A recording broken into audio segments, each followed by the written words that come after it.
No, solo avisa con Pues un bueno, recuadro rojo en la esquina superior. Está grabando ya. de que está grabando nada más. Ah, ok, bueno.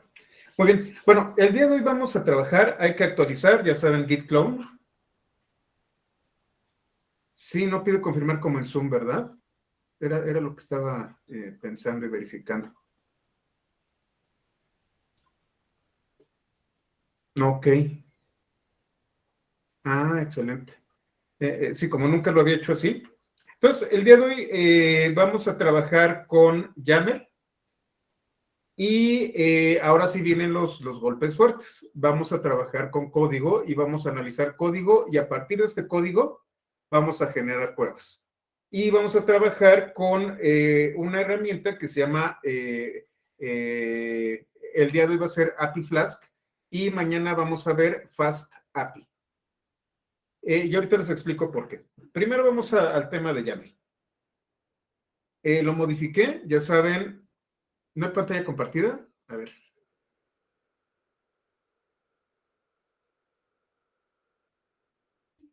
¿Ya la ven?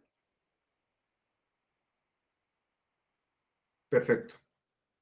Muy bien. Bueno, entonces ya saben, es git clone, https, dos puntos, diagonal, diagonal, github.com, diagonal, pythonista mx, diagonal, hay 411. Ahí está en el chat. Y lo abren una terminal, lo hacen y se lo traen. Recuerden, para evitarse problemas, renombren su directorio viejo. YAML se los debí de haber dado antes de OpenAPI. Entonces, lo voy a dejar aquí como el capítulo 10, que es la introducción a YAML.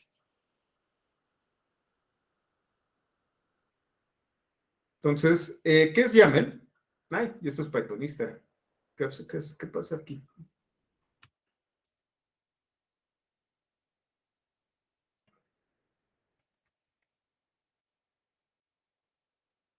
Este es el otro proyecto que, por cierto, he dejado un poquito de lado, pero por ahí, fíjense que esa es una de las cosas que me hacen continuar.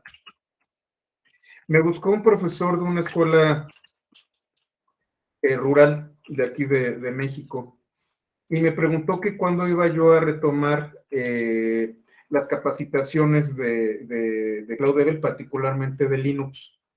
Entonces yo le dije que no lo tenía planeado, pero que lo iba a considerar. Y él lo que me comentaba es que había tomado mis cursos y mis videos para capacitar a sus muchachos en su escuela, en su universidad. Entonces que ya todos estaban habilitados con Linux, pero que cuando sacaba lo demás, porque me quedé, de hecho falta un capítulo que es de seguridad.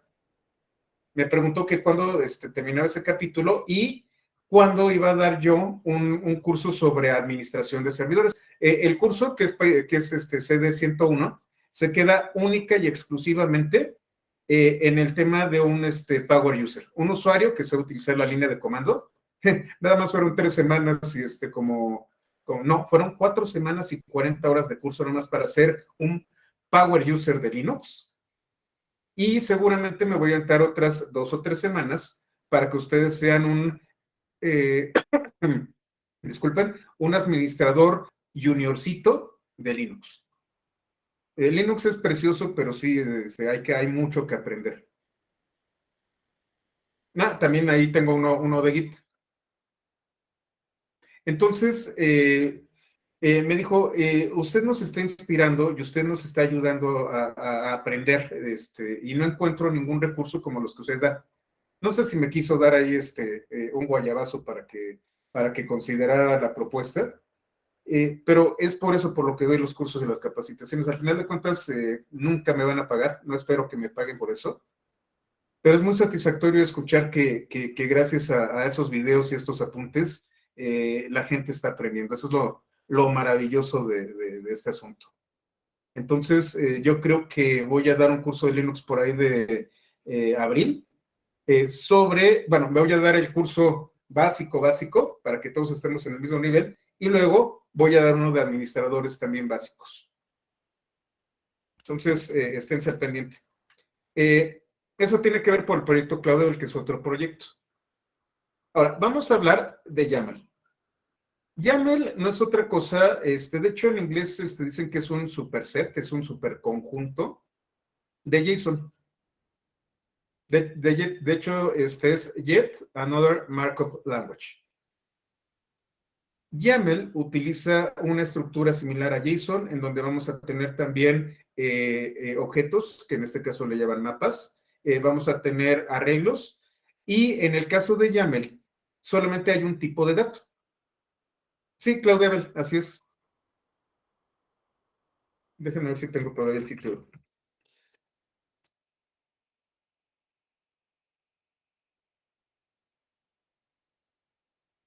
CloudDevel, este es.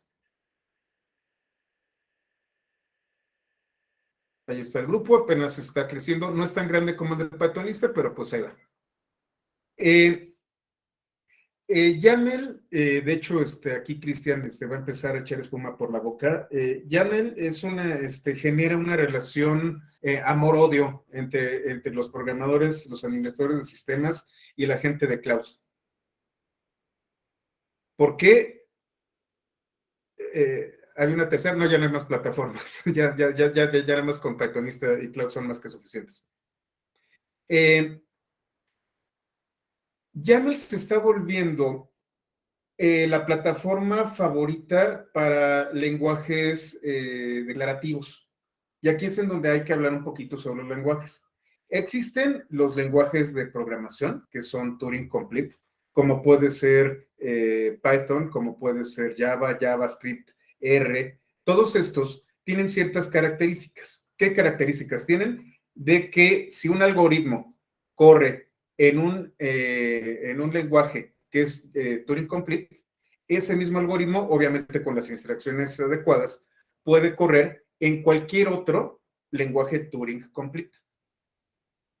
Turing es obviamente por Alan Turing, que fue el que hizo esta teoría de las máquinas universales y todo ese tipo de cosas. Existen otros lenguajes que no son Turing Complete. Quizá el lenguaje que no es Turing Complete que más utilizamos es SQL. Aun cuando SQL es valiosísimo, SQL no es un lenguaje de programación Turing Complete. Le faltan algunos componentes para ejecutar algoritmos. Lo que hace SQL es lo como su nombre lo indica, hace consultas a una base de datos relacional. Ah, ya lo pusieron comercial.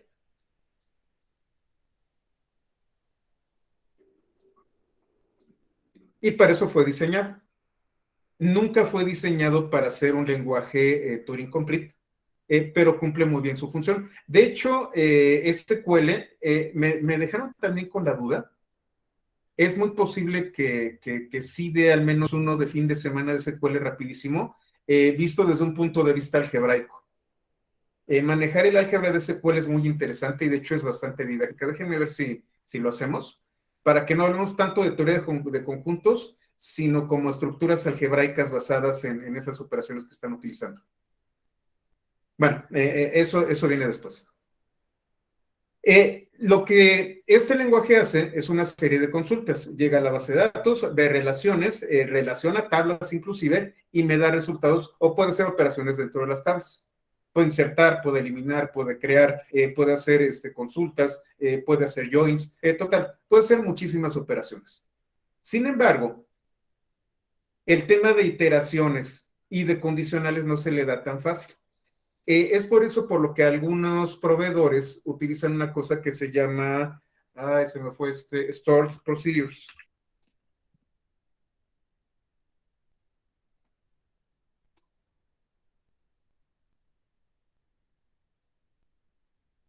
Los Stored Procedures son propios de los gestores de base de datos, pero no pertenecen al estándar de SQL.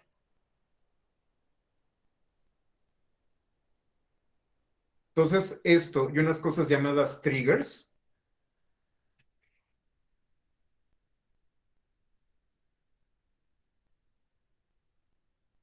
Voy a ser más grande. Nos ayudan a completar estas faltas que tiene SQL. De todas formas, sigue siendo Sí, efectivamente, Héctor. Sigue siendo un lenguaje que no es Turing Complete. ¿Qué otro lenguaje no es Turing Complete? Y hay memes inmensos para esto. Pues HTML. HTML no es un lenguaje de programación. Efectivamente, Fausto. El problema de los storage procedures y de los triggers es que son propios del gestor de base de datos. No son estándares como SQL. Entonces, migrar una base de datos que utiliza storage procedures y que utiliza triggers, a veces no resulta ser tan fácil como pudieran ustedes pensar. Entonces, bueno, HTML es un lenguaje de programación declarativo. Perdón, ya lo regué. Pues es un lenguaje declarativo. ¿Qué significa? Yo declaro lo que va a haber algo, voy a describir algo y esa descripción se va a ejecutar. ¿Quién la va a ejecutar? No la va a ejecutar ni un intérprete, ni tampoco la va a ejecutar un intérprete, un compilador. Lo que lo va a interpretar va a ser un navegador. Entonces yo te voy a decir, tengo un encabezado de cierto tipo, también dentro del cuerpo voy a tener un listado, además del listado voy a tener párrafos y voy a colocar una imagen y un hiperenlace. Es un lenguaje descriptivo, te describe qué es lo que va a colocar. Y entonces de lo que se va a encargar el navegador es de estas instrucciones, ejecutarlas y hacer un despliegue. Junto con HTML hay otro lenguaje. TSQL es fue creado por Sybase. De hecho, TSQL fue licenciado por Microsoft, por Sybase para Microsoft. Gerardo, no supe a la mala. Entonces, bueno, vamos a continuar aquí. Hay otro lenguaje que se llama CSS. Curiosamente, CSS, al menos desde un punto de vista ¿cómo se llama? Teórico, hay una discusión sobre si CSS es Turing Complete.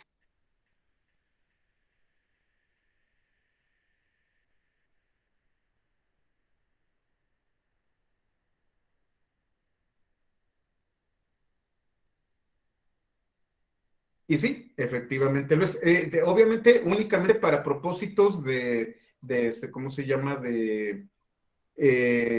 Teóricos. Aunque bueno, si ustedes quieren ahí por ahí programar un malware, también pueden programar malware con CSS. Sí, efectivamente, CSS es Turing Complete.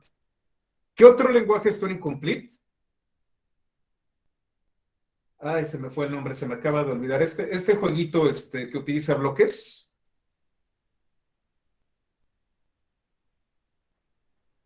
No, no, un juego. Minecraft. El engine de Minecraft es Turing Complete.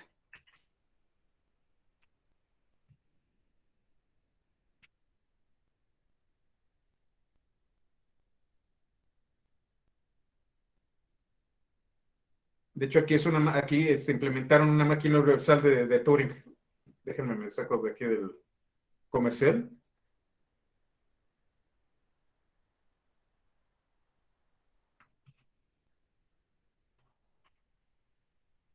Aquí está una prueba de concepto de que Minecraft puede ser una máquina Turing Complete. No lo voy a poner todo, les coloqué la liga en el chat. CSS también es Turing Complete. En el caso de YAML, tampoco es Turing Complete. YAML es un lenguaje como es un lenguaje parecido a HTML, que también puede ser parecido a Markdown y que se basa en JSON. Aquí es en donde se pone interesante la cosa.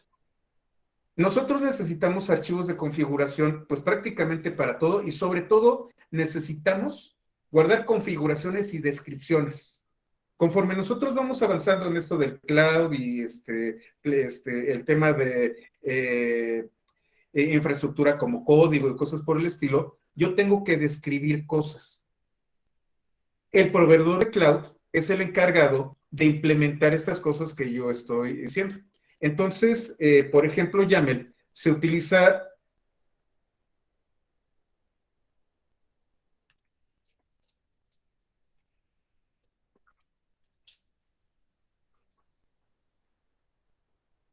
Terraform. Terraform puede implementar YAML.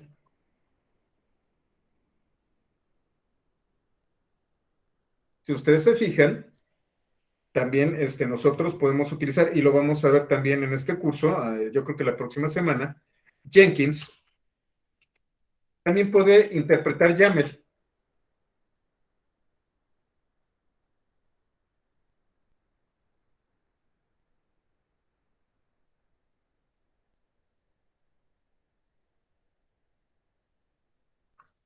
¿Qué otra cosa puede implementar YAML? Kubernetes.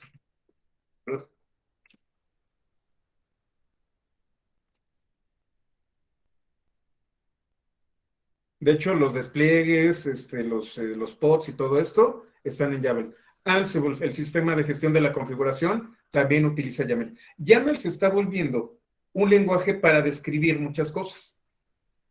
Puede describir las famosas playbooks, que es justamente en donde yo puedo automatizar la configuración de decenas o cientos de servidores utilizando Ansible.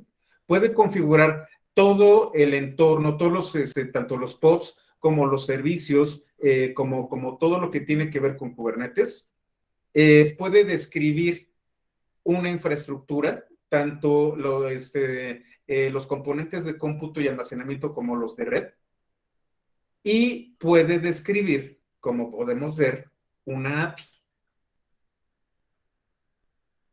¿Cuál es el problema? Pues el problema es que nos vamos a encontrar con YAML hasta en la sopa y a algunas personas no les agrada del todo. ¿Verdad, Cristian? Es un mal necesario. Hay lenguajes peores, pero al menos tenemos YAML. Por ejemplo, otra vez ya sé que no quiero sacarlo del arcón de los recuerdos, yo sé que es traumático, pero por ejemplo, cuando nosotros hablamos de automatización, que por cierto el jueves voy a dar ese curso, tenemos Gradle. Gradle es una herramienta primordialmente de Java, pero también funciona para Python y para algunos otros lenguajes como Scala. Fíjense. Gradle me permite generar binarios. A diferencia de estas otras herramientas, Gradle, para generar estas tareas, lo que utiliza se llaman lenguajes de dominio específico, o DSLs.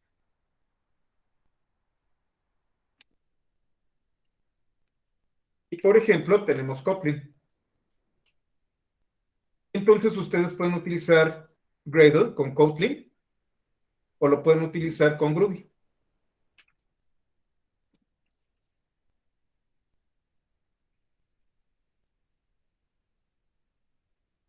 Y no solo eso. El lenguaje de dominio por defecto de Jenkins es Groovy.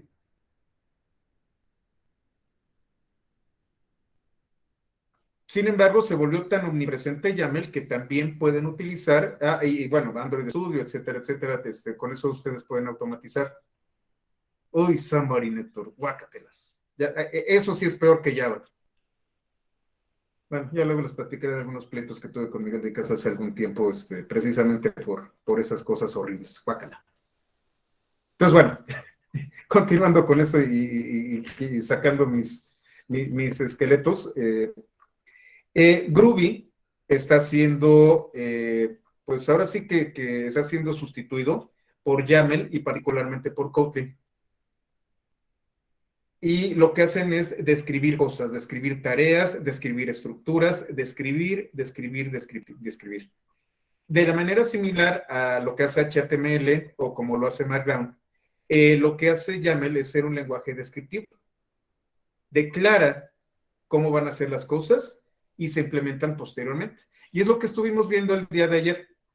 YAML lo que hace es declarar una estructura y esa estructura es implementada, una de dos, utilizando herramientas como Insomnia o como Postman o como Swagger, con el editor, y entonces me va desplegando estas cajitas de colores en donde dice get, put, etcétera, etcétera, y del lado izquierdo me coloca las rutas y todo este tipo de cosas. Estoy describiendo algo y se está desplegando por medio de la herramienta. Como vieron también, ese lenguaje declarativo puede ser traducido en código. Y entonces esta descripción que se está haciendo en YAML, con lo que vimos ayer de generación de código, puede crear código en un lenguaje de programación para implementar las interfaces. Esa es la fortaleza que tiene YAML. Entonces vamos a tener que estudiar un poquito de eso. Discúlpame, Cristian, si quieres, vete por un café media hora.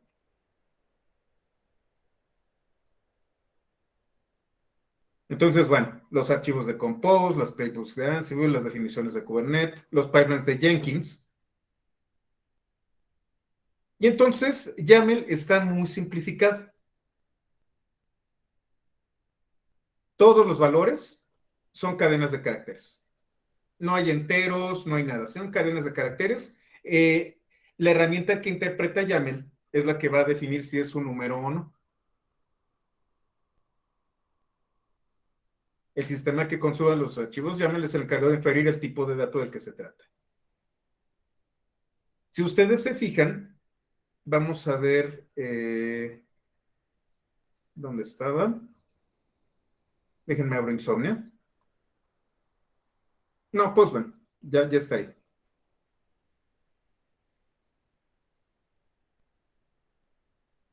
A diferencia de otros lenguajes,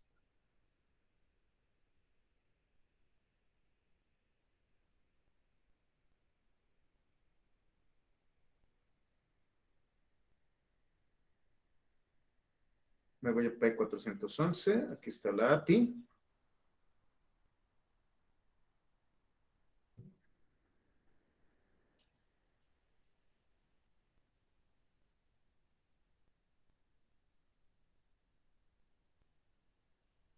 Aquí tengo la definición.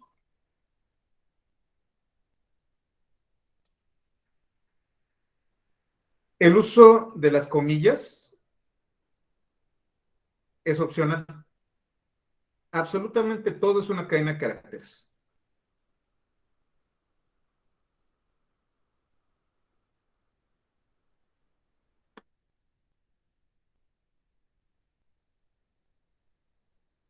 ¿Qué puedo yo utilizar?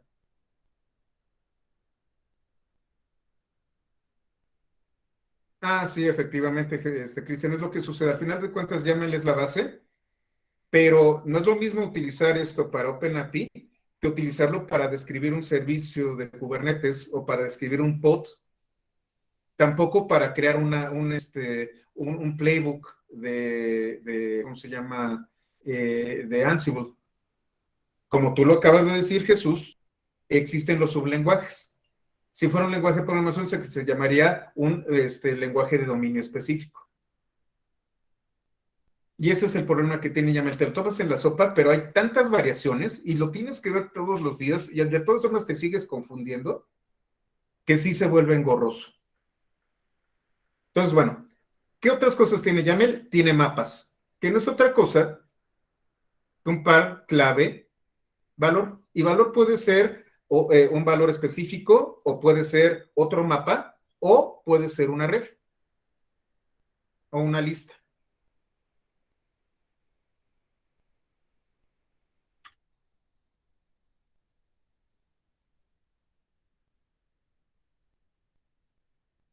Entonces, por ejemplo, tengo nombre y esto es correcto.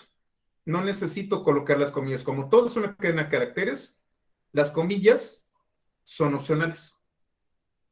De hecho, si ustedes se fijan y le dan doble clic ahí, van a ver que yo coloco los triples apóstrofes acostados a la izquierda y le digo que me utilice los colores basados en YAML.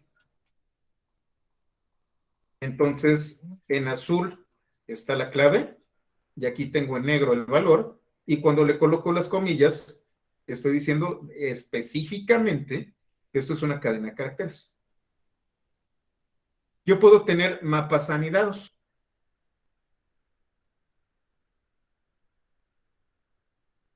Entonces tengo una clave inicial y voy a colocar subclaves. Y entonces tengo persona, y persona va a tener 1, 2, 3, 4, 5 mapas adicionales. Junto con los mapas están las listas. Las listas son muy fáciles de definir. Es un guión medio y un espacio. Y ya con eso yo estoy indicando de que esto es una lista. Y entonces aquí yo tengo un ejemplo. Ah, es importante, la indentación al estilo de Python es un componente sintáctico.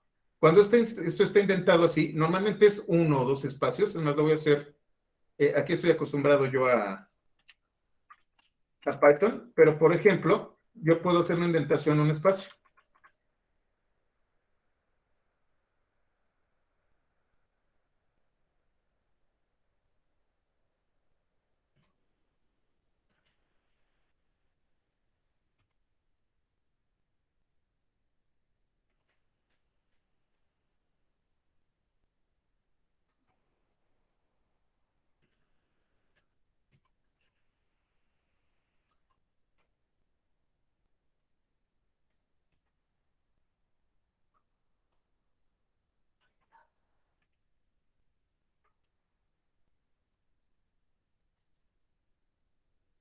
Entonces aquí está.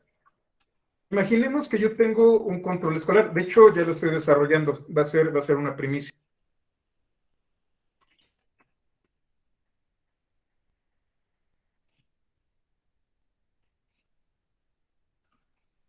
Esta es la sintaxis.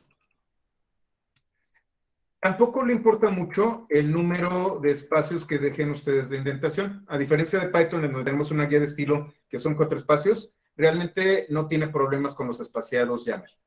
¿Qué tengo aquí? Tengo el objeto cursos. El objeto cursos tiene un listado. PY 101, PY 111, PY 121, PY 131 y PY 201. Dentro del listado, yo tengo mapas. PY 101 con AC, que puede ser acreditado. PY 111 con AC otra vez. PY 121, NA. Pero fíjense en esto. PY 131 dice programado. Imaginemos que es un curso que todavía no inicia. En este caso, lo único que tengo es acreditado. Aquí es la clave del evento, la fecha de inicio, y si hay un prerequisito, bueno, un requisito, ya me dijeron que prerequisito suena redundante. Y entonces, para poder cursar yo, por ejemplo, PY 131, necesito PY 101 y PY 111. Y PY 201 no está disponible o no está acreditado. Yo puedo crear este tipo de estructuras y voy a generar un software que la pueda interpretar. Lo que estoy haciendo yo, ya de manera mucho más avanzada, de hecho, no lo tengo aquí. A ver, déjenme ver si está. No, creo que no. Yo ya estoy desarrollando una API para el control escolar de Pythonista. Y entonces ahora sí van a tener sus diplomas a tiempo, no voy a tener que estar midiendo a qué horas los genero, ustedes van a poder consultarlos, van a poder publicarlos en LinkedIn, etcétera, etcétera, porque ya voy a generar este control escolar. Al final de cuentas lo que estoy haciendo es esto que estamos aprendiendo, estoy definiendo las APIs, estoy también creando los modelos de bases de datos y es lo que voy a hacer utilizando esto de aquí. Existe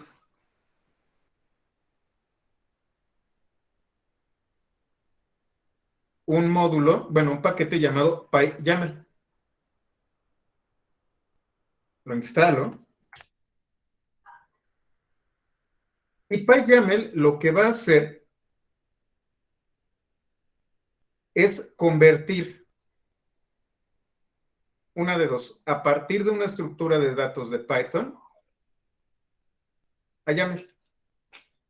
Importo YAML, y si ustedes se fijan aquí, lo que tengo no es un objeto tipo dict llamado listado, en donde tengo personas. Cada persona tiene un ID, un nombre, primer apellido, segundo apellido, carrera y un listado de cursos. Aquí tengo a dos personas y tienen sus listados de cursos.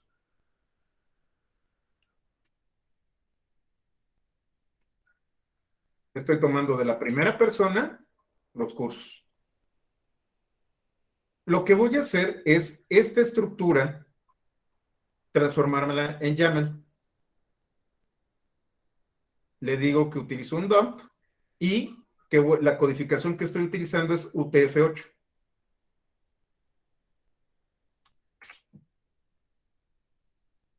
¿No lo importé?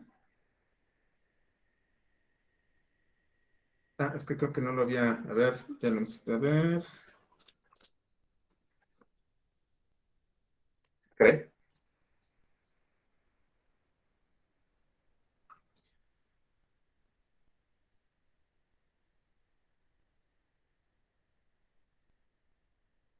A ver, déjame ver, ¿es YAML?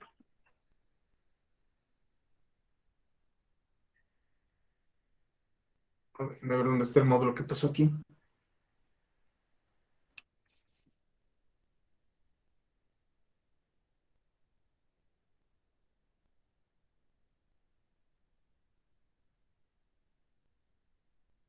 Ahí está PyYAML y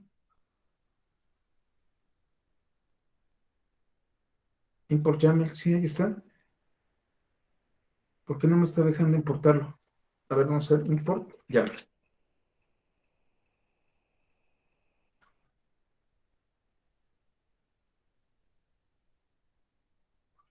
Ah, es que estoy usando el sudo. Ah, ahí está. Lo está instalando en el Rails cuando estoy en un virtual. Perdón. Ya, ahora sí está dentro de mi entorno virtual. Ahora sí lo importo. Y entonces aquí está el dump. Lo voy a hacer más grande. Siempre que encuentren ustedes dump, dump en inglés es tirar.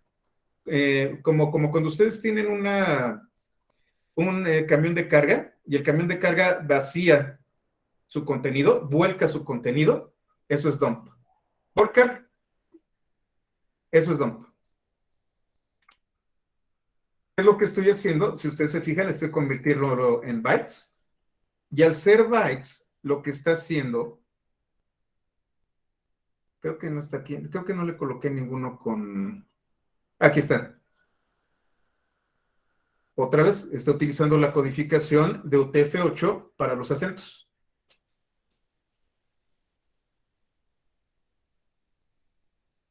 Lo que yo puedo hacer es guardar.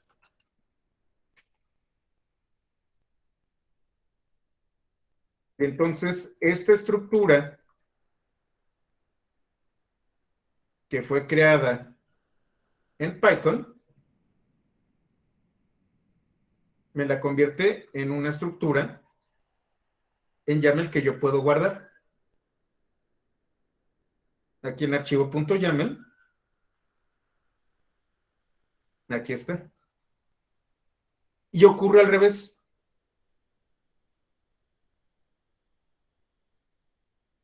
Déjenme añadir unas celdas.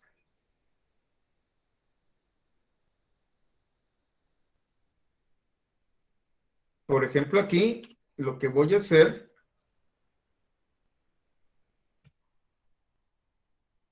y se los voy a colocar en el chat, estructura igual a este dump. Por favor, colóquenlo.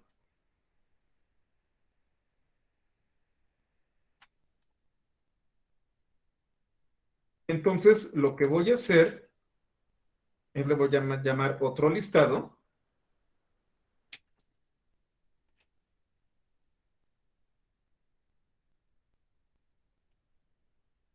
La estructura contiene esto.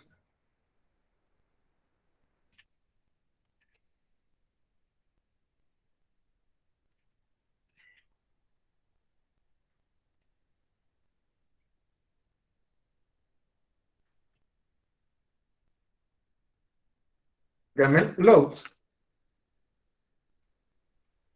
estructura.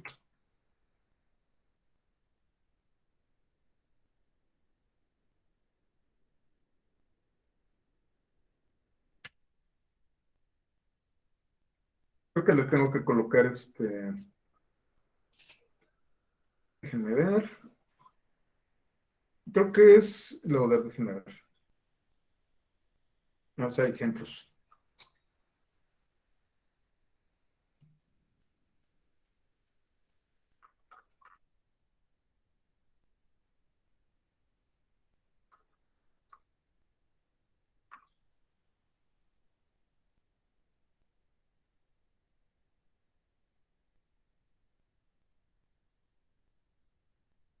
Creo que es loader, déjenme ver.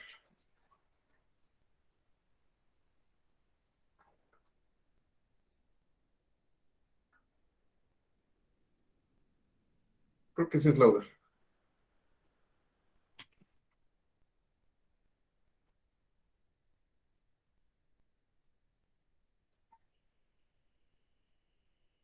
Déjenme ver dónde está.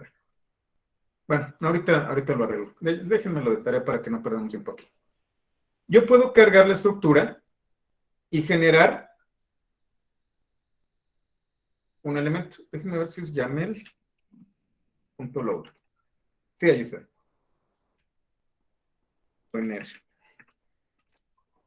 Y me lo trajo.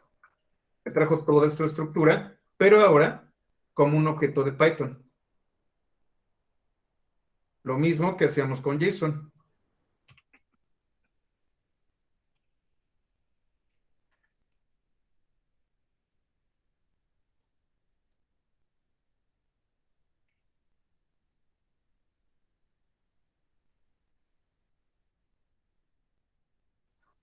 Los voy a colocar en el chat para que ustedes lo tengan.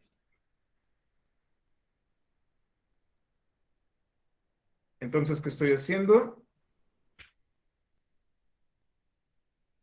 El resultado de YAML dump lo guardo en la estructura y voy a crear otro listado. Voy a hacer el load.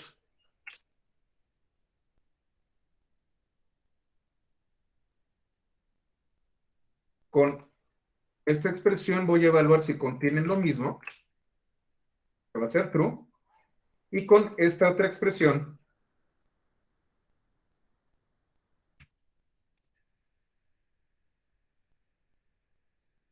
valido si son iguales. Enter, es falso. Son objetos distintos. Y entonces, aun cuando YAML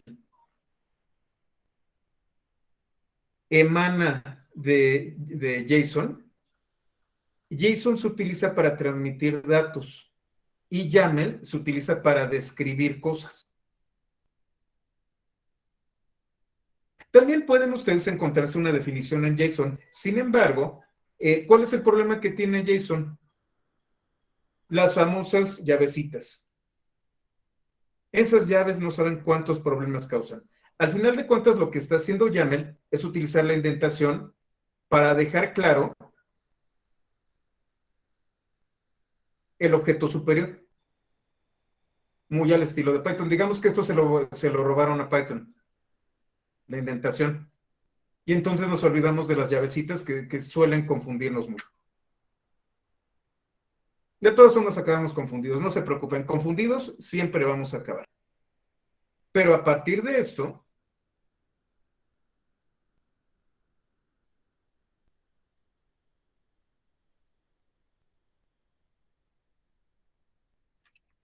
ya estamos en el 22,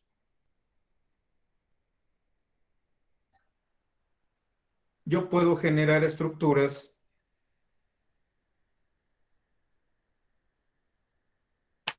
disculpen, hay moscos. como la que yo tengo aquí. De hecho, si ustedes se fijan, aquí está JSON y aquí está YAML.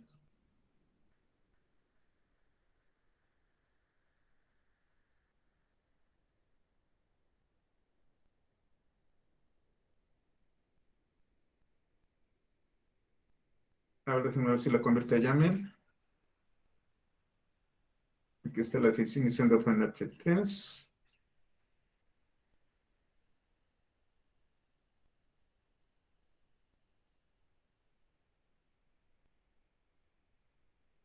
Ah, fíjense qué bonita está la documentación. Inclusive el comando en core para tener acceso. Ay, qué bonito está esto.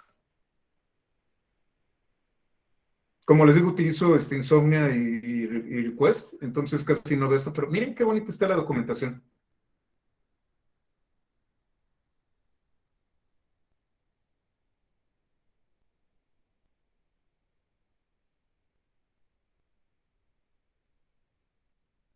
Entonces aquí tenemos la definición. No me la está confundiendo, no me la está, vamos a guardarla en YAML.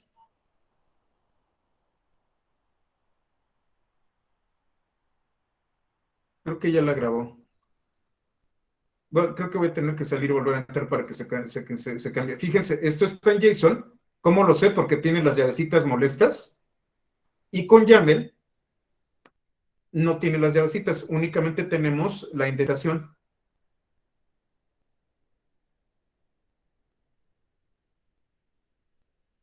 Ustedes pueden escoger, pero lo que más les recomiendo es que sí empiecen a acostumbrarse a YAML.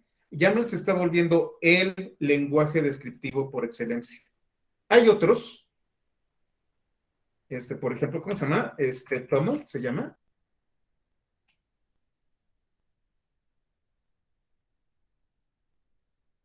Que se llama Tom Obvious Minimal Language.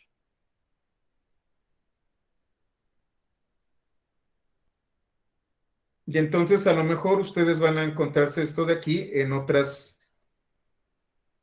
especificaciones, sobre todo cuando utilizan, ¿cómo se llama esta cosa? ¿Dónde se utiliza Toml, Cristian? No sé si tú te acuerdas.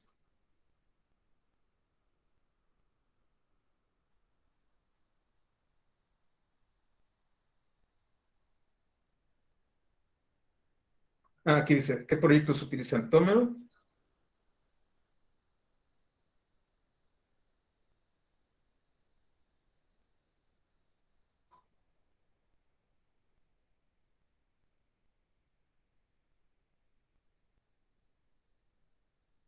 Ballerina, Black, Force, Cargo, los build packs de Cloud Native,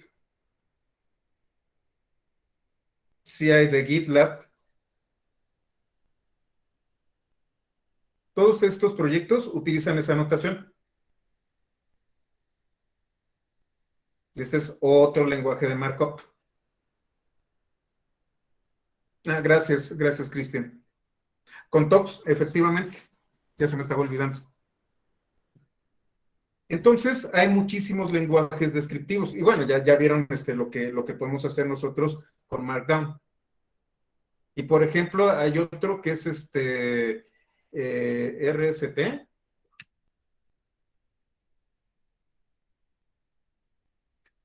De hecho, a ver, aquí está. No me hago bolas. Si ustedes se van a los apuntes, ustedes las notebooks las pueden descargar como REST. Es otro lenguaje.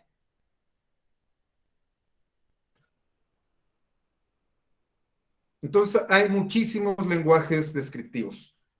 Sin embargo, el que más fuerza, Docker Compose, efectivamente, Docker Compose también utiliza eso. Van a tener que navegar entre todos estos lenguajes, pero si ustedes me preguntan cuál es el lenguaje que más se utiliza en este momento, es YAML. Y si ustedes quieren meterse a infraestructura como código y quieren meterse a los temas de automatización, por ejemplo, ya sé que también estoy hablando cosas así prohibidas, pero por ejemplo, Azure DevOps también utiliza YAML. Ahí.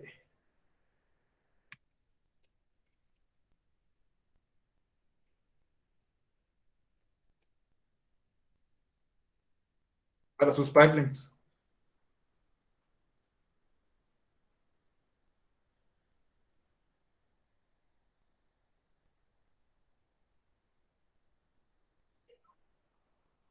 Entonces, empiecen a acostumbrarse a YAML porque va a ser una maldición que no se van a quitar encima en mucho, mucho, mucho tiempo. Y bueno, ya que vimos esto, que debí de habérselos dado ayer antes de entrar al tema de OpenAPI, vamos a ver por último, rapidísimo, qué nos está ofreciendo Swagger. Ya vimos Postman. Postman vamos a estar trabajando, además de las colecciones, las variables y cosas así, vamos a hablar de Newman, que lo vamos a ver, yo calculo que si no mañana, el jueves. Newman me permite correr colecciones.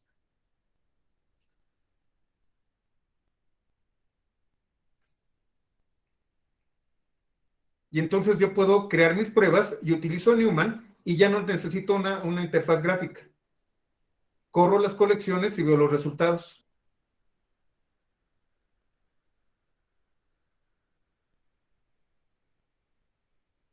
Y si ustedes se fijan, puedo integrarlo con Jenkins para la automatización de pruebas. Al final de cuentas, lo que nosotros vamos a hacer es automatizar. Ya vimos cómo se utiliza lo básico de unit test. Ya vimos cómo podemos utilizar requests. Ya vimos cómo utilizamos Postman. Lo que vamos a ver posteriormente es cómo utilizamos Jenkins. Y lo que vamos a ver el día de hoy es una aplicación. Ustedes recuerdan que aquí en... ¿Dónde está? ¿Dónde está? Está en otro lado. Denme un segundo. No, sí debe estar aquí. No.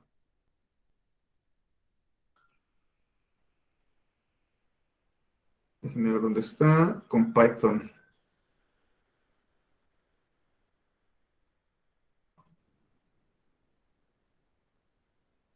Aquí la URL donde tenemos la aplicación, donde tenemos la API. Te lo voy a colocar en el chat porque se me olvida y a lo mejor ustedes también.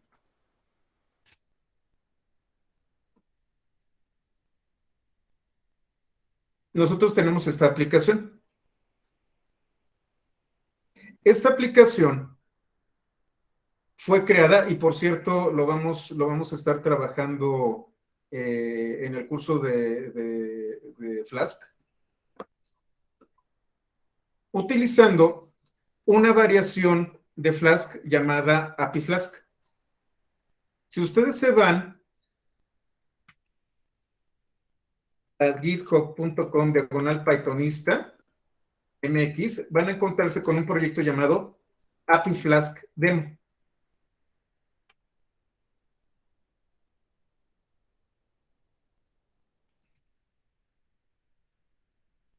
Pueden hacerle un git clone si lo desean.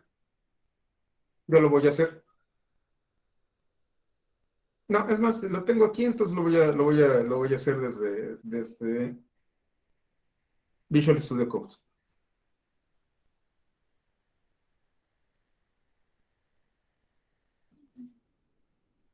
De hecho, voy a hacerlo como debe de ser. Déjenme cerrar esto.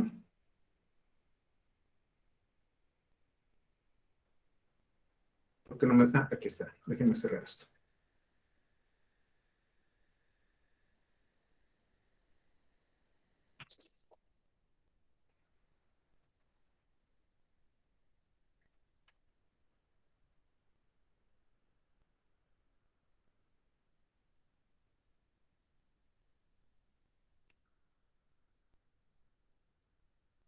¿Dónde tengo API Flask Demo? Bueno, lo voy a traer.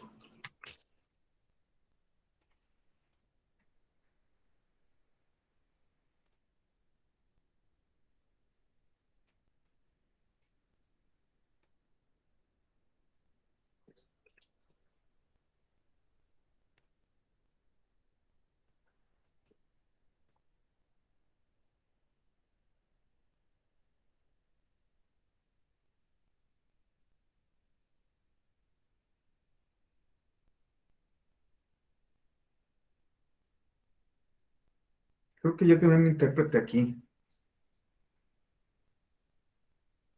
A ver, déjenme ver si tengo un intérprete ahí.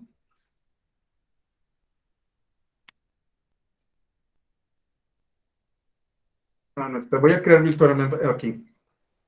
¿Qué es virtualenv? Para que no estén los que no estén acostumbrados a Python.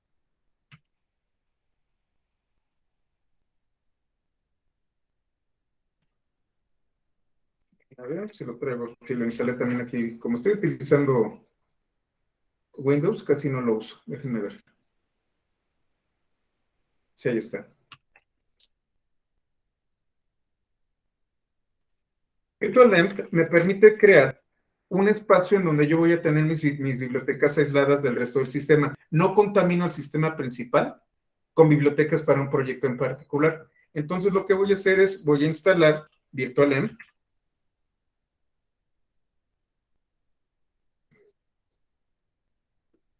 Estoy en el directorio API Flash Demo. Se los voy a colocar en el chat para que ustedes lo puedan seguir.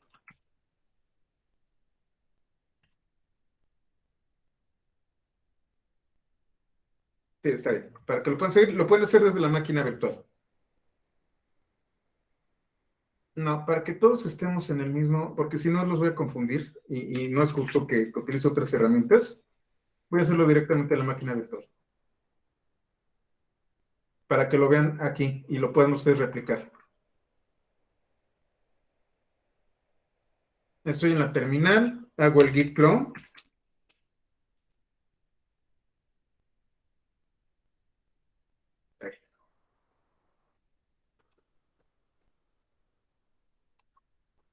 Déjenme copiar la URL.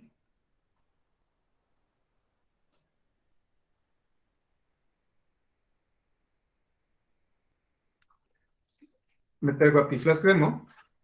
Aquí ya tengo virtual instalado. Voy a copiar los comandos y se los voy a colocar en el chat para que ustedes tengan exactamente los mismos comandos.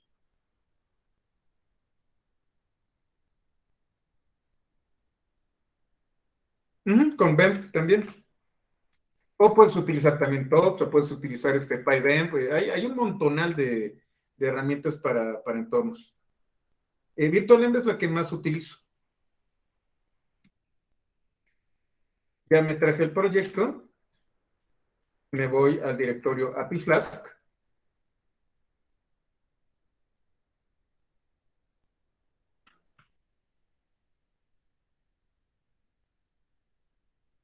Aquí voy a crear un entorno virtual. Tomando virtualenv, me va a crear un entorno virtual en el directorio que yo le diga. Este directorio no existe, lo va a crear.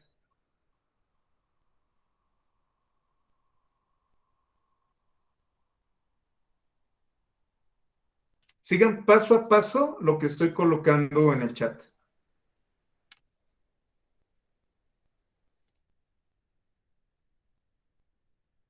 Lo acaba de crear. Entonces tengo este directorio que se llama DENB. Este directorio contiene esta estructura. Esta estructura es la que yo voy a utilizar para guardar mis bibliotecas de Python y generar un propio entorno.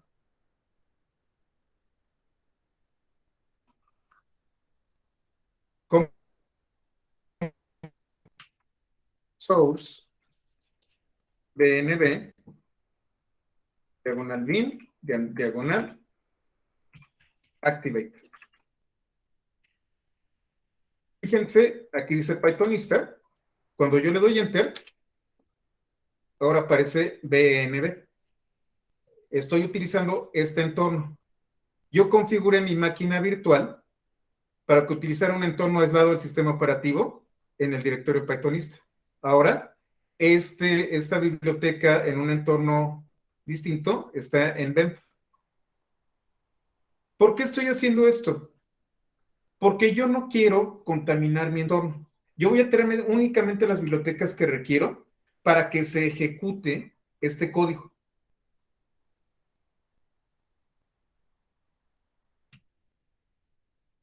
Entonces, por ejemplo, bueno, vamos a ver list, ls. Ustedes se fijan, además de Vemp, yo tengo un archivo que se llama requirements.txt. Déjenme, les coloco este de Activate. Me falta este comando.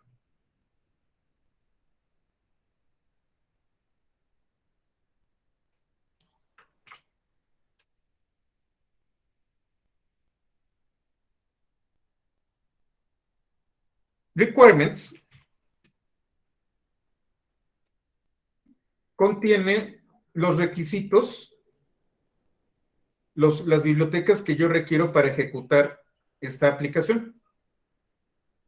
Y entonces estoy instalando API Flask, Flask SQL Alchemy, que me va a traer mi conexión para SQL, y Flask Security, que se utiliza para autenticación. Lo que voy a hacer es instalar pip install medio R de requirements, requirements.txt. Entonces, esta lista de dependencias las va a instalar. Se los voy a colocar en el chat. Recuerden, tienen que estar en API Flask Demo.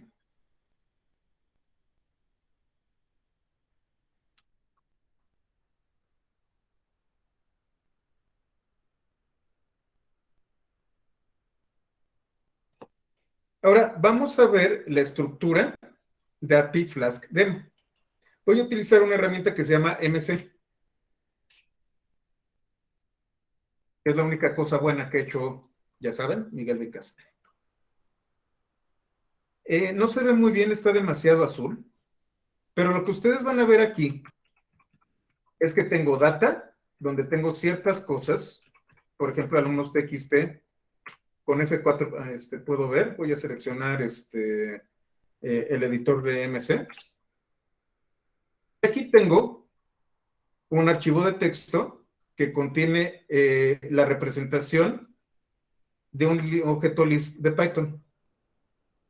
Con F10 me salgo o seleccionando esto. Aquí el F10 con el mouse. Init.py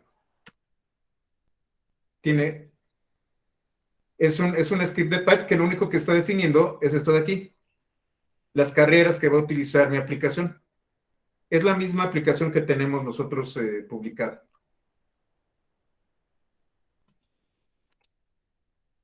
Tenemos VM, que es nuestro entorno virtual, tenemos la licencia, tengo el README, y tengo una serie de archivos de scripts que van a definir distintos componentes que yo voy a utilizar. Otra vez, con F10 me salgo, y si no funciona F10, selecciono salir aquí abajo.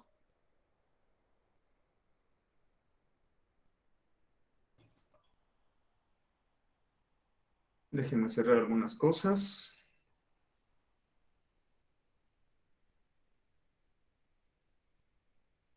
Tengo API Flask Demo, aquí tengo Data, y aquí tengo esta estructura. Esta es una estructura básica de un proyecto. ¿Qué es lo que utiliza? Y aquí empezamos a trabajar con el siguiente capítulo.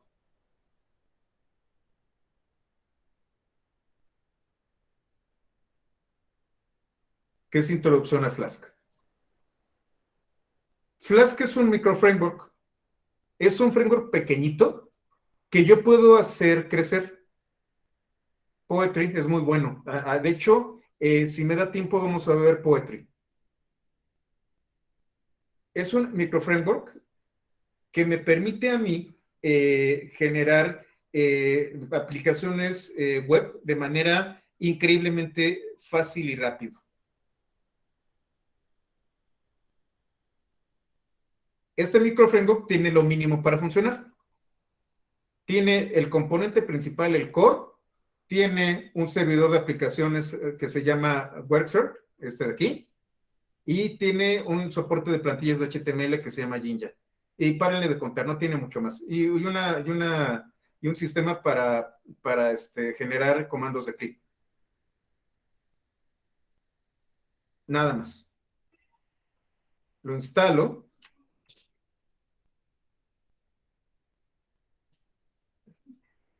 Y tengo una clase que se llama Flask. Esta va a ser la encargada de generar la aplicación. ¿Cómo funciona? La voy a instanciar. Coloco como argumento el nombre de la aplicación. Por lo general es esto de name.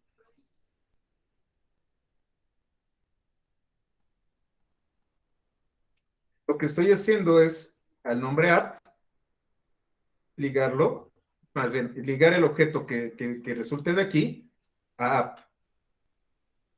Esto es una convención. Prácticamente en todas las documentaciones que se van a encontrar de que a la instancia de Flask la van a llamar app. Pueden llamarla como ustedes quieran, pero por convención se utiliza app. Yo puedo tener una configuración del servidor web. El atributo app.config es el que tiene la configuración. Entonces dice que está en un entorno de producción, la depuración no está habilitada, no estoy en modo de prueba y tengo, por ejemplo, aquí puedo manejar secretos. Total, tengo distintas configuraciones. Voy a utilizar estas configuraciones.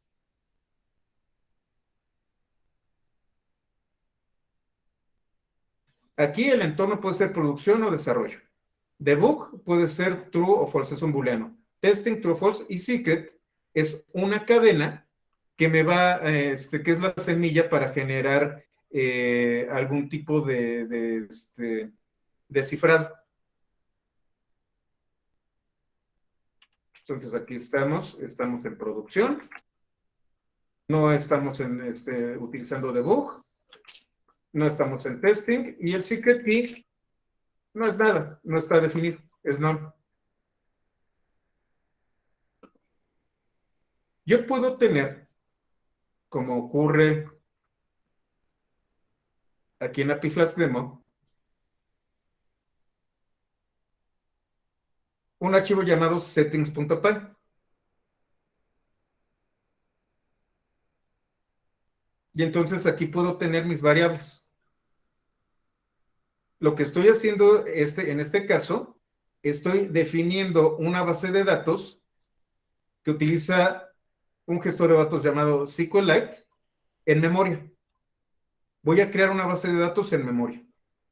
Este es el secret key, que no es otra cosa más que mi semilla para números aleatorios para generar cifrados.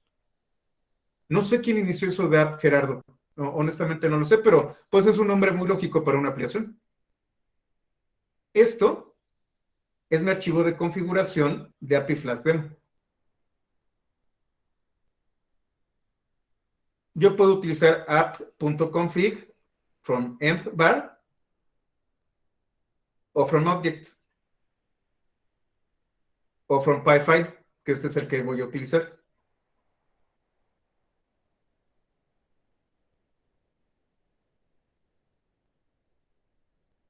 Ya que tengo la configuración lista, yo puedo manejar rutas.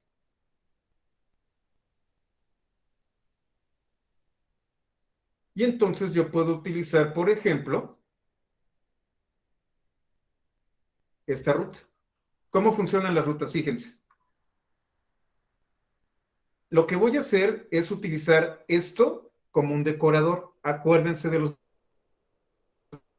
Lo que voy a decir es, este decorador va a utilizar esta función de vista.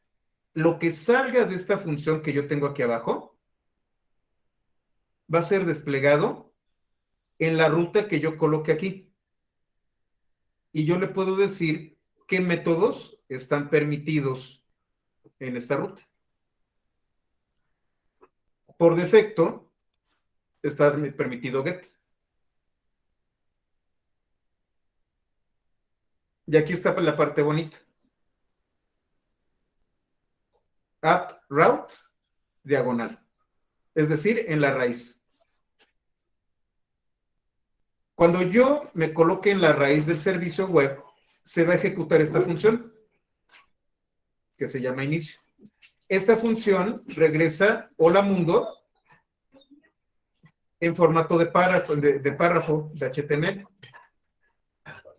Shift Enter. Y voy a colocar otra ruta, que es saluda. Y aquí yo voy a capturar parte de la ruta. Y esta parte de la ruta la voy a guardar con el nombre usuario, que va a ser un argumento que voy a meter aquí. Y lo que voy a hacer es regresa hola y usuario. Acabo de definir dos rutas.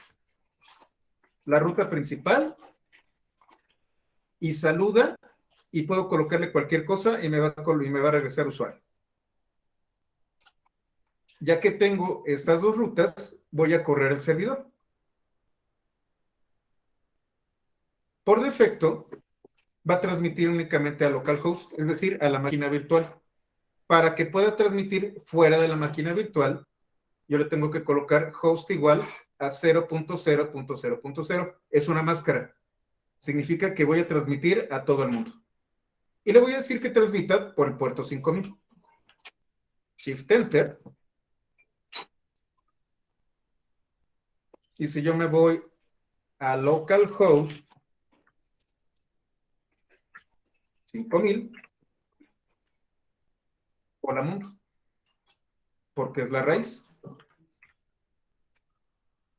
Si me voy a 5000, diagonal, saluda, diagonal, José. Hola, José.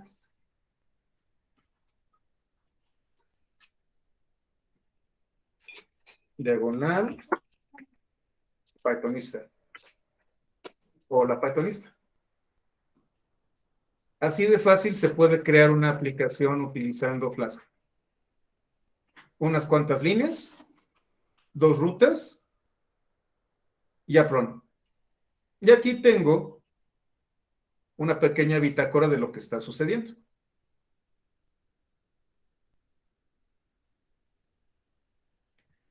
En cambio, si yo utilizara Django, tendría que que definir un modelo, luego hacer migraciones, después generar mis módulos de vista, luego los módulos de modelo. Total, es una cosa más complicada. Esta es una aplicación en Flask. Es la mínima expresión de una aplicación en Flask. Y si se fijan, corre directamente desde una notebook. Esto no lo pueden hacer con Django.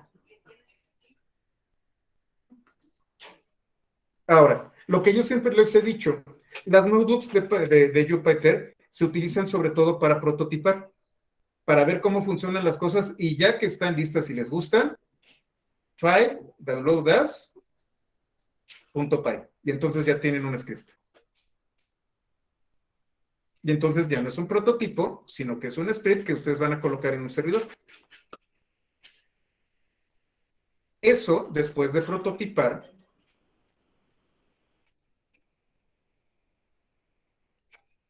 se convierte, ahora sí, en un proyecto. Este proyecto tiene varios directorios. Uno de los conceptos más importantes que tiene ¿cómo se llama? Flask, es que puede ser extendido. Flask es lo mínimo y a partir de ahí, conforme ustedes vayan aumentando funcionalidades, va creciendo Flask. Entonces, ustedes pueden colocarle un gestor de base, ligarlo con un gestor de base de datos y generar modelos. Y entonces vamos a utilizar SQL Alchemy. Además, pueden definir esquemas y vamos a utilizar una cosa llamada Marshmallow. SQL Alchemy.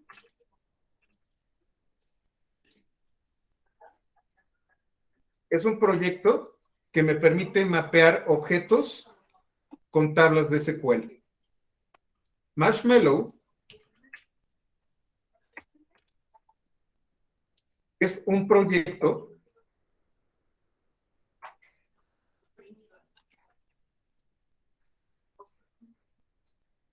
que me permite generar esquemas. Marshmallow nació mucho antes que ¿cómo se llama? Que OpenAPI.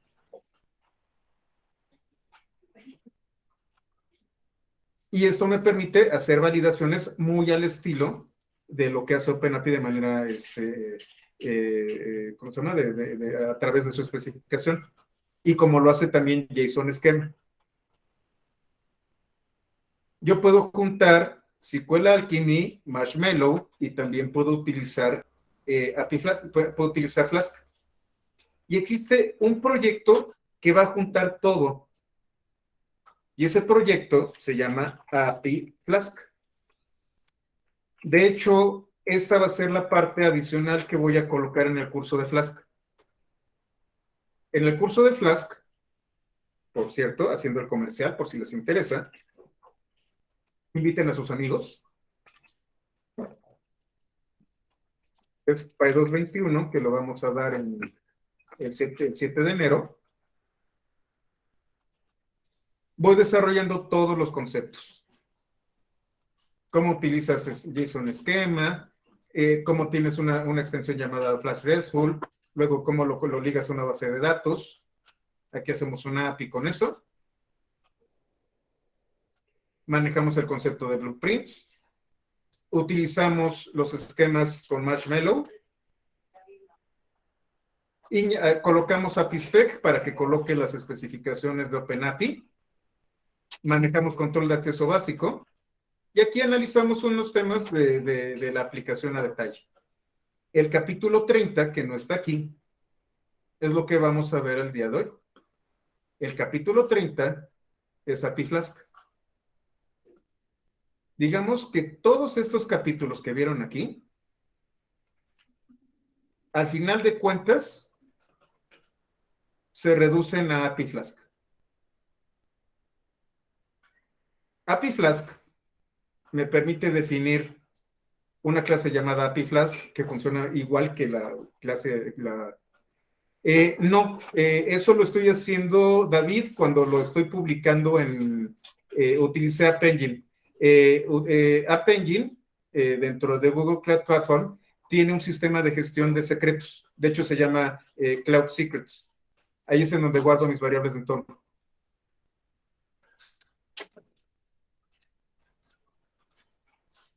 Entonces, sí utilicé algún vault, pero se llama Secrets en Google Cloud.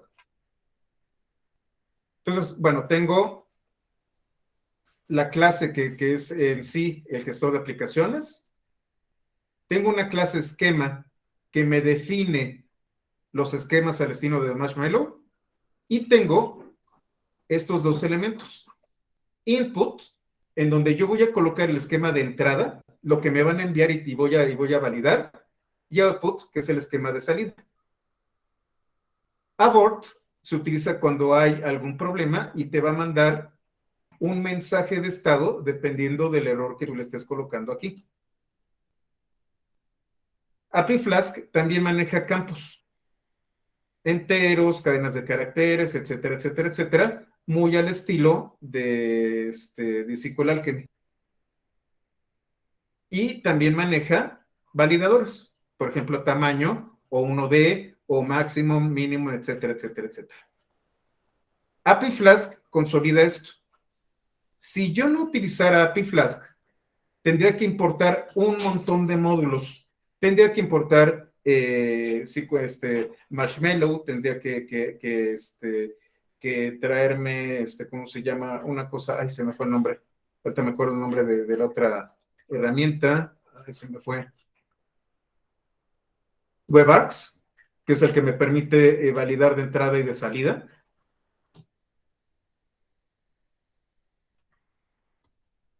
Y también otra cosa que se llama API Spec para la documentación de OpenAPI. Ya todo está integrado aquí. Ya solamente tengo una biblioteca y la biblioteca tiene absolutamente todo, con la excepción de SQL Alchemy. Es esa parte. Y entonces vamos a ver el proyecto.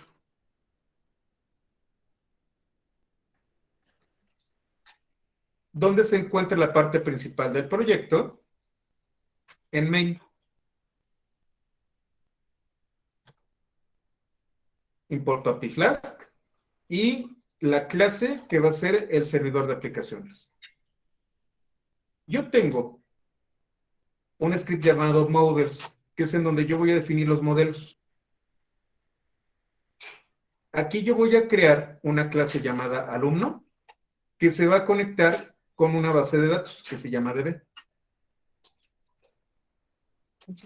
Y tengo un módulo llamado blueprints, que es el que va a contener la estructura de mi aplicación. Y la aplicación se llama ABC Alumnos, altas, bajas y cambios de alumnos.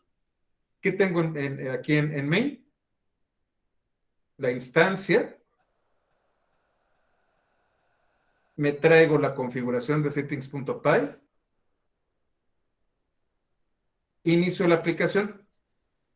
Esto es algo que vamos a ver en el capítulo 29, que no lo vimos tampoco en el curso pasado. Antes de que se haga un primer request, yo voy a crear la base de datos. Voy a leer el archivo alumnos.txt y con este alumno voy a poblar la base de datos. Como ustedes ven, como ya lo vieron, la base de datos se carga en memoria. Ya que cargué la base de datos, la poblé, voy a utilizar el blueprint ABC Alumnos en la ruta API.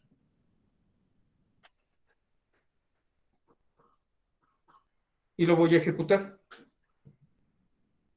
De hecho, aquí hay un error porque aquí tiene que ser 000. Ahorita lo arreglo. Es más de una vez. Si se fijan, voy a estar trabajando en el puerto 8080. Vamos a ver qué tiene Models. Models va a utilizar SQL Alchemy para conectarse a la base de datos y para crear todas las relaciones con la base de datos que yo ya definí que va a estar en memoria. Y tengo una clase alumno que está ligada a una tabla de la base de datos llamada alumnos. Cada uno de estos atributos de clase es una columna y cada vez que instancie, cada instancia de alumno va a ser un renglón y cada uno de estos, bueno, va a ser un registro y cada uno de estos va a ser un campo del registro. Entonces estoy ligando un objeto y sus atributos con una tabla de una base de datos.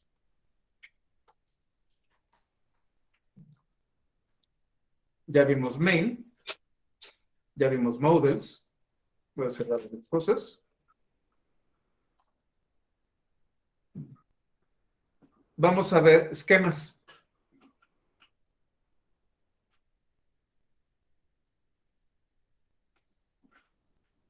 Uno de tamaño y rango.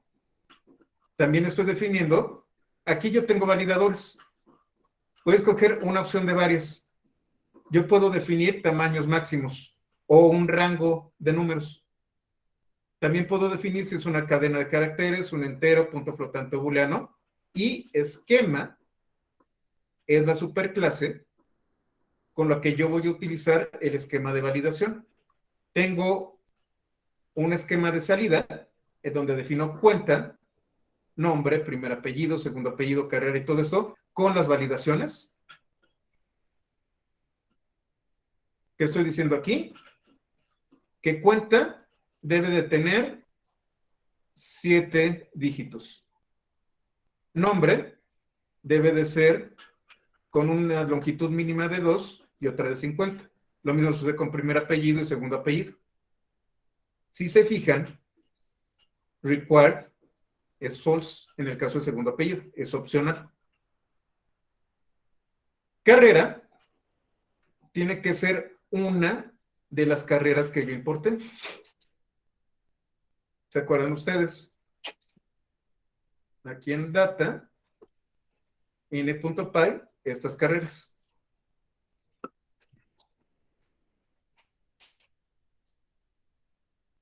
Esto es lo que yo voy a sacar, pero cuando yo voy a recibir datos, cuenta no está, porque la cuenta está en la ruta. Ya vimos esquemas, ya vimos data, ya vimos main, ya vimos models, y ahora viene la parte interesante.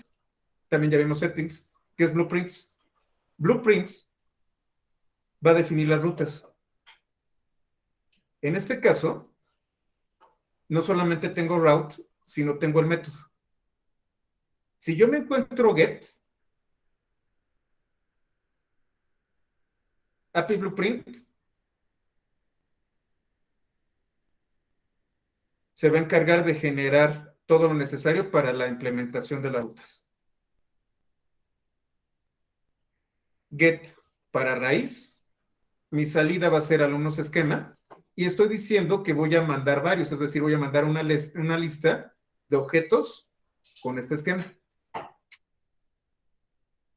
Tengo la función vuelca base, en donde yo estoy pidiendo que me traiga todos los elementos de la base de datos. Aquí, get para raíz, y lo que reciba aquí como cuenta. Aquí es en donde voy a colocar el número de cuenta. ¿Qué voy a regresar? Bueno, para empezar tiene que cumplir con el esquema, y regreso un query. Si existe, me va a regresar el objeto. Si no, error 404. Delete. Lo que voy a hacer es ver si existe. Si no existe en 404, y en el caso de que exista, elimino el alumno de la base de datos, hago un commit y lo regreso. Post. Este es un poco más complicado. Tengo un esquema de salida y un esquema de entrada. Lo que voy a hacer es, si ustedes se fijan también, los datos que se envían son un argumento que se va a ingresar. Primero ingresa cuenta, y lo último que va a recibir son los datos de la petición. Si el alumno ya existe, error 409. Si no existe, entonces para empezar, de data, el elemento cuenta va a ser el número de cuenta que está aquí.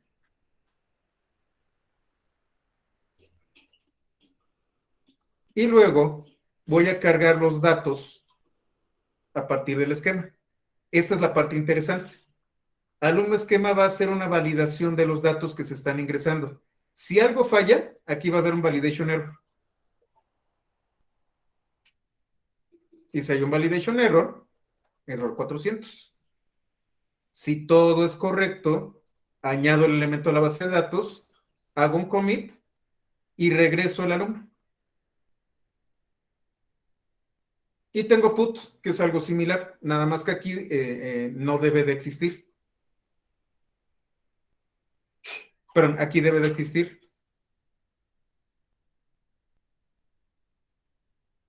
Recuerden, post es para crear un elemento y put es para sustituir.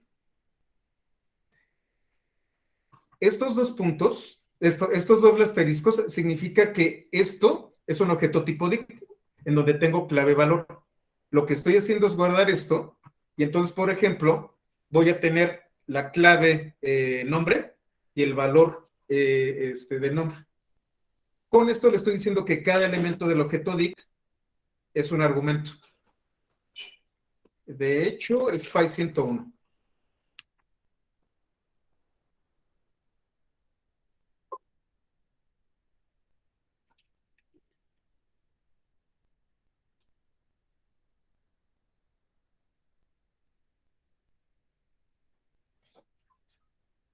Aquí en creo que es en funciones, capítulo 15.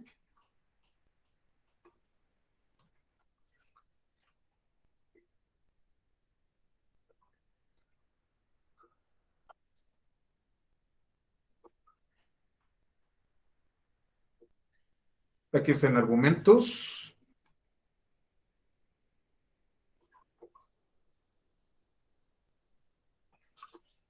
Aquí está.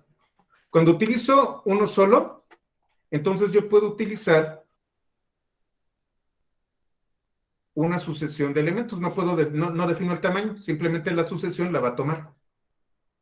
Cuando yo utilizo el doble asterisco, entonces yo voy a mandar, por ejemplo, base igual a 22, altura igual a 30 y tipo igual a rectángulo, y entonces este es el parámetro y este es su argumento. Para eso sirven los dobles asteriscos.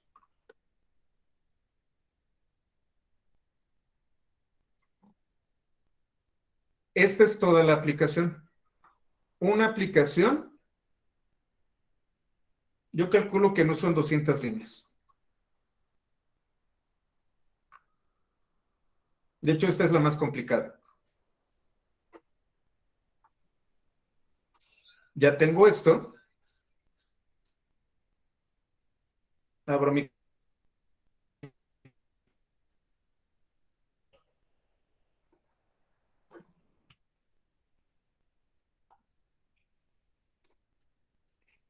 Aquí está todo. Ya me traje las bibliotecas requeridas. Y entonces lo que tengo que hacer es...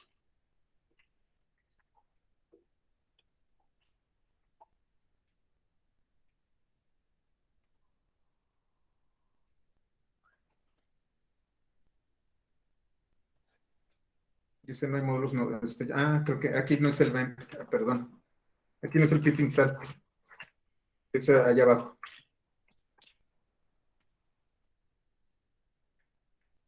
Tampoco es el vent. Perdón. Como borré la terminal, tengo que traer otra vez el entorno virtual. Entonces es source.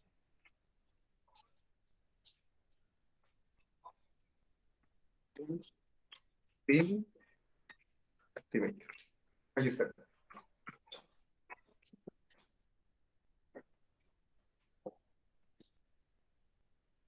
Vamos a ver.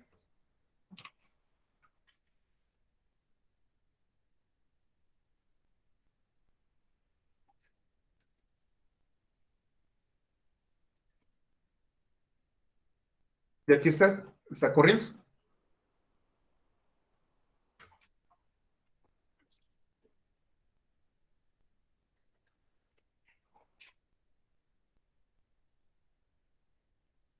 Y aquí estoy viendo cómo está funcionando.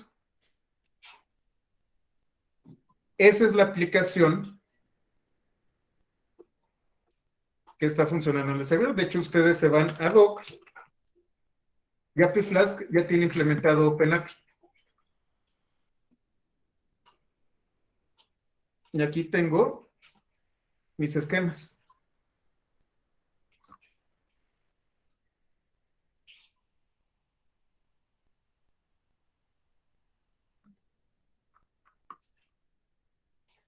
Me fue a toda velocidad.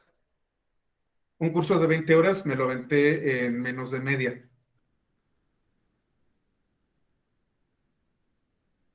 Lo que vamos a hacer a partir de aquí, mañana les voy a enseñar a utilizar FastAPI, que está todavía más bonito.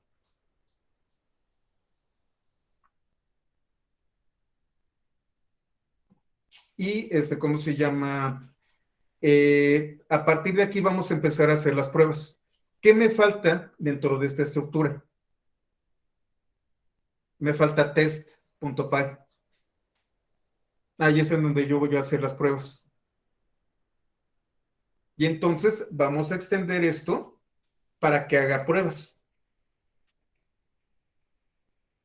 Y vamos a verlo tanto para Flask, en la modalidad de API Flask, como para FastAPI. Vamos a hacer pruebas unitarias con ambos y vamos a utilizar requests Y no vamos a utilizar Postman, vamos a utilizar Request. Eso es lo que vamos a hacer mañana y el jueves.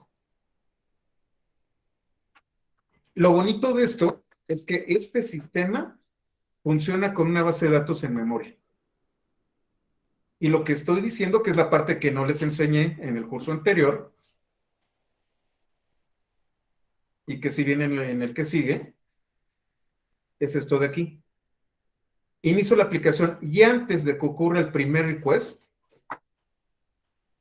creo la base de datos.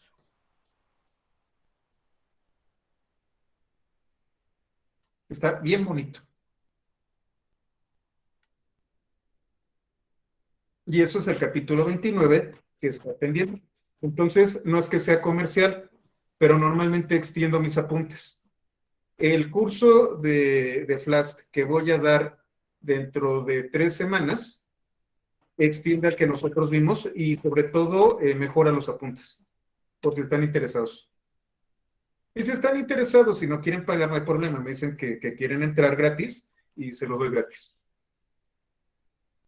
Realmente los 300 pesos es para que para demostrar que ustedes están interesados. Si lo doy gratis, de repente llegan y luego no se van y luego no aprecian las cosas que son gratuitas, desafortunadamente. Entonces cuesta 300 pesos, va a subir a 600 después del 1 de febrero, pero para ustedes está en 300 siempre, y si no pueden pagar, también díganmelo y también les sale gratis. Al final de cuentas es casi cuota voluntaria, pero no le digan a nadie.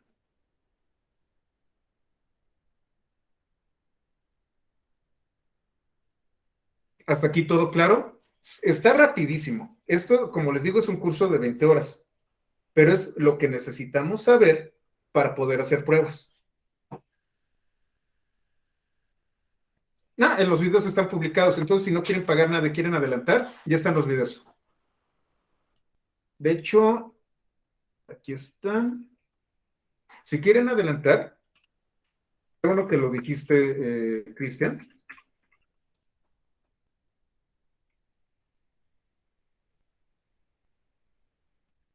En el canal de Pythonista,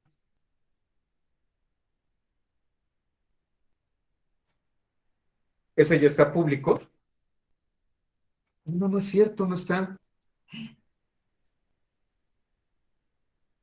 Lo voy a publicar. No, ¿lo publico o no? No, mejor publico el próximo, el 2/21 lo publico. Sí, ya que esté completo. De hecho, me faltaron unas cosas con el anterior, por eso lo quiero repetir, para ya dejarlo completo, planchadito, y entonces sí sacar los videos.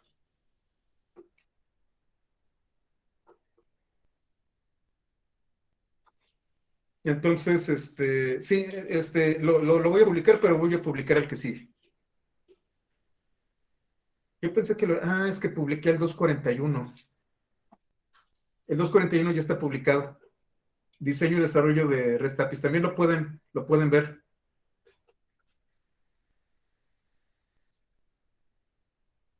Este sí es público.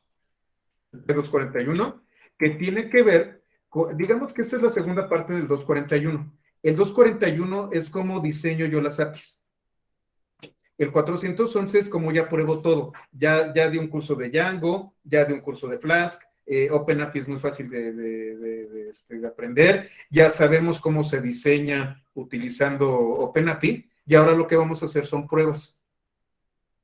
El siguiente curso va a ser, ya que sabemos hacer aplicaciones, ya que tenemos OpenAPI, ya que sabemos hacer pruebas, entonces vamos a hacer integración y entrega continua. Y entonces ya todo el track de desarrollo de software hasta el tema de integración y entrega continua queda completo. Con eso termino y entonces ya me voy al tema de datos.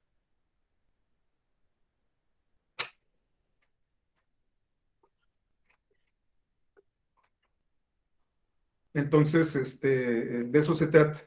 Yo creo que ya con eso ya sería 221, el de integración y entrega continua, y yo doy por terminado el tema de desarrollo de aplicaciones web durante un rato. Me dedicaría al tema de datos y posiblemente ya al tema de Linux, de Kubernetes y de microservicios. Me choca Kubernetes, odio Kubernetes, no tienen ni idea. Kubernetes me fastidia, pero pues lo están pidiendo, entonces voy a tener que darlo. Fíjate que pudiera ser el de React con GraphQL. Sí, 0.0.0.0 ya.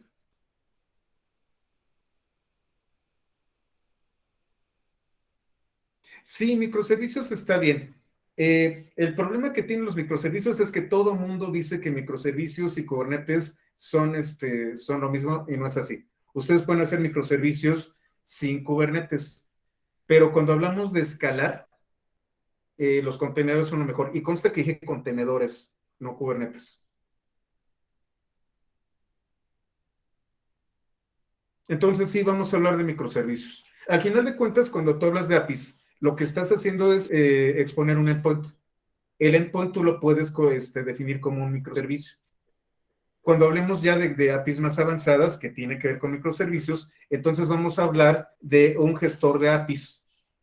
Este gestor de APIs puede tener balanceadores de carga o puede tener un sistema de asignación y a partir de esto, tener una serie de servidores en paralelo en los que vas a balancear la carga y puedes escalarlos de forma horizontal utilizando los contenedores. MuleSoft. De hecho, API 6 y creo que habías comentado tú uno en particular.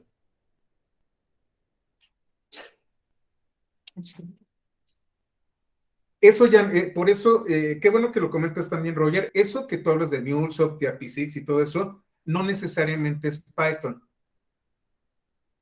Ese es el tema por lo que creé CloudDevil.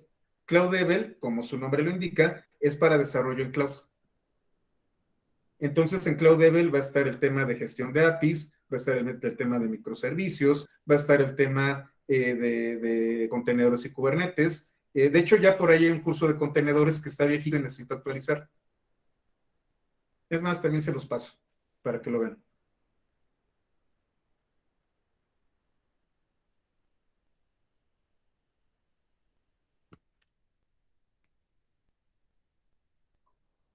Vamos a ver qué videos tengo aquí. Este está más chiquito. Serverless con AWS. Aquí está el curso de introducción a la línea de comandos. Aquí está el de Git, el de HTML y CSS. Este es de 40 horas, está enorme. No, de más de 40 horas, creo que fueron 50 horas. Y los apuntes de CloudDevil están en GitHub.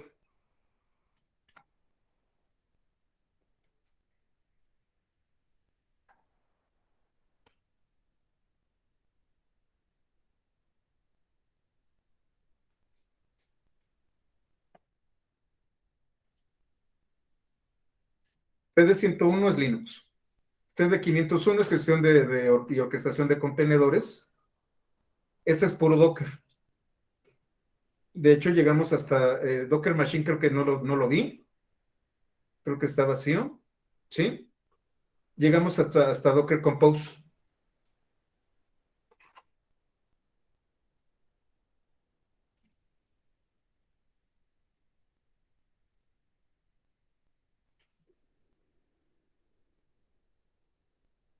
Y entonces la serie 100 es Linux.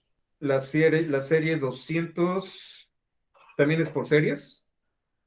La serie 200 es JavaScript y TypeScript. La serie 300 es Java, que esa es la que apenas voy a empezar a trabajar. La serie 400, ¿qué es la serie 400? Híjole, no me acuerdo qué es la serie 400, déjenme ver.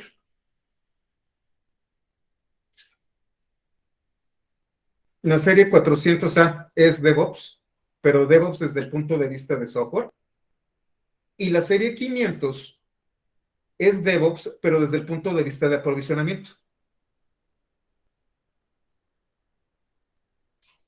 Y viene la serie 600, que va a ser Cloud Computing. De hecho, este es el que estoy dando de manera privada. todavía está muy verde, pero este va a ser para la certificación de Associate Cloud Engineer y Associate y Professional Cloud Architect. ¿Qué documentación tomo de las certificaciones de Google Cloud? Las del proyecto. Normalmente me baso en la documentación directa de Google Cloud, que es muy buena, ¿eh? La verdad está buenísima la documentación.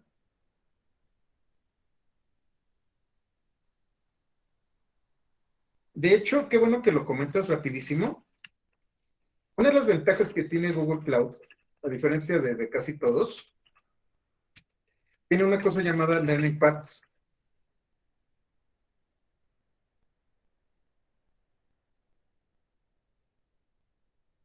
Que son las rutas de aprendizaje. Y entonces tenemos infraestructura en la nube, desarrollo de aplicaciones, Kubernetes, ingeniería y análisis de datos, administración de APIs, y toda la documentación contiene videos y laboratorios.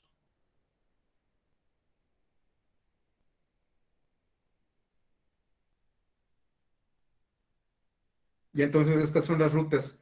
Son gratuitas. Tienen que pagar para los laboratorios, pero si ustedes hacen cursos anteriores les dan puntos y esos puntos los pueden utilizar para no pagar. Entonces se los coloco en el chat.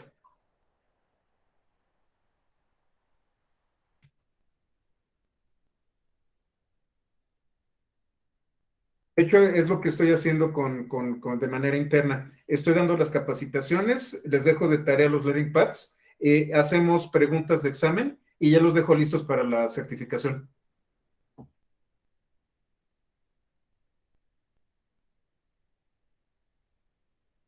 Ya todos los recursos están prácticamente listos y estoy generando apuntes específicamente para el Associate Engineer y el Architect.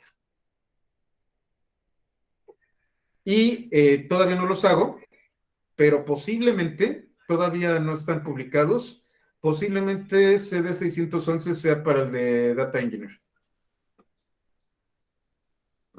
El problema es que ahorita con tanta chamba ya no me da tiempo de hacer cursos.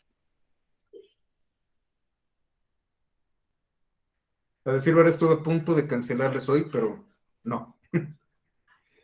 El viernes es cuando no va a haber clases seguramente.